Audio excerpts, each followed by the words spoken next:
যোনিতে চুলকানি। যোনিতে চুলকানি হওয়ার কারণ: শরীর দুর্বল হয়ে পড়লে যোনি পথে নানা প্রকার ফুসকুড়ি জন্মে। তাতে অতি কষ্টকর চুলকানির সৃষ্টি হয়। একে যোনির চুলকানি বলে। অনেক সময় এই চুলকানি অত্যন্ত বিরক্তিকর হয়ে ওঠে এবং অস্থিরতা সৃষ্টি করে। বিভিন্ন কারণে এই চুলকানি হতে পারে, যেমন ট্রাইকোমোনা নামক জীবাণুর সংক্রমণ। এছাড়া গনোরিয়া সিফিলিস সংক্রমণেও হতে পারে। অপরিষ্কার অপরিচ্ছন্ন থাকার জন্য চুলকানি হতে পারে। লক্ষণ: যোনিতে ভয়ানক চুলকানি, ক্ষত। যোনি থেকে এক প্রকার রস অনবরত নির্গত হতে থাকে। এই রস কখনো তরল আবার ঘন, চটচটে এবং যেখানে লাগে সেখানে চুলকায়। ঘন ঘন প্রস্রাব হতে পারে, শ্বেতপ্রদর দেখা দিতে পারে। 2. যোনিদেশ ফুলে যায়, প্রদাহ ও রক্তিম বর্ণ ধারণ করে। 3. যোনি থেকে কোষের মতো তরল পদার্থ নির্গত হয়। এর বর্ণ সাদা, রক্তিম, ফ্যাকাশে বা হলুদ হতে পারে। এতে দুর্গন্ধ থাকে এবং ফেনাযুক্ত হয়। এই রস হাজাকর, ক্ষতকর এবং খুব চুলকানির সৃষ্টি হয়।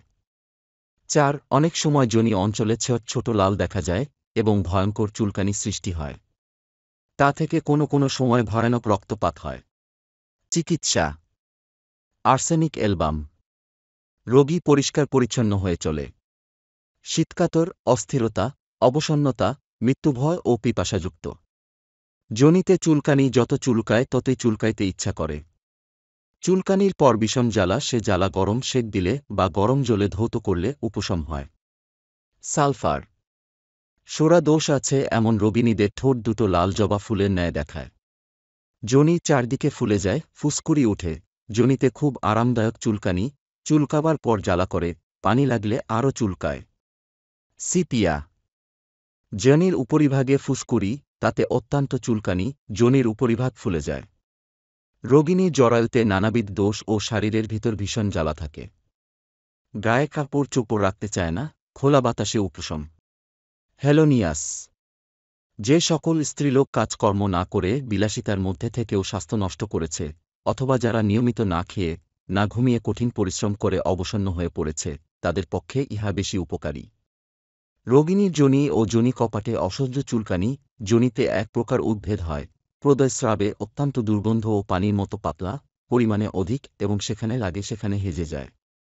অ্যাসিড নাইট্রিক: যোনিপথে ক্ষত, বেদনা। প্রদর স্রাব পানির মতো অথবা চটচটে। ভয়ানক দুর্গন্ধযুক্ত স্রাব। জরায়ু হতে রক্তস্রাব, প্রচুর স্রাব হয়। যোনিপথে খোঁচামারা বেদনা হয়। ক্রিয়োজোট: যোনির ভিতরে জ্বালাকর বেদনা, স্ফীতি এবং দুর্গন্ধযুক্ত স্রাব। মূত্রকষ্ট, উদ্ভেদ প্রকাশ পায়। যোনিতে চিরিকমারা ব্যথা হয়। চুলকানি: যোনিপথে ক্ষতকর চুলকানি। যোনিকপাতে জ্বালা, যোনি ও উরুতে চুলকানি। Aurum মিওর nitricum. সিফিলিস বা সাইকোসিস লক্ষণযুক্ত ক্ষেত্রে এই ঔষধটি বিশেষ উপযোগী। যোনি ও গ্রীবার কঠিনতা: পুরাতন যোনি প্রদাহ ক্ষেত্রে ভালো কাজ করে। যাহাদের অনেক দিন সাদাস্রাবে ভোগার কারণে জরায়ু দুর্বল হয়ে গেছে বা জরায়ুতে টিউমার, ওভারিতে টিউমার হয়েছে, তাহাদের ক্ষেত্রে ভালো কাজ করে। বোরাক্স: যাহাদের সাদাস্রাব হরহরে কিংবা ডিমের লালার মতো চটচটে স্রাব প্রচুর পরিমাণে নিগত হইলে এবং ওই স্রাব অত্যন্ত গরম বোধ হইলে, এবং এ প্রকার রোগীর ঋতুস্রাব খুব শীঘ্র ও পরিমাণে বেশি হয়ে থাকে। ঋতুস্রাবের পূর্বে ও পরে সাদস্রাব হয়ে থাকে, তাহার সাথে অত্যন্ত চুলকানি থাকে এবং পুরাতন যোনি প্রদাহের ও জরায়ু প্রদাহেরও ভালো কাজ করে থাকে।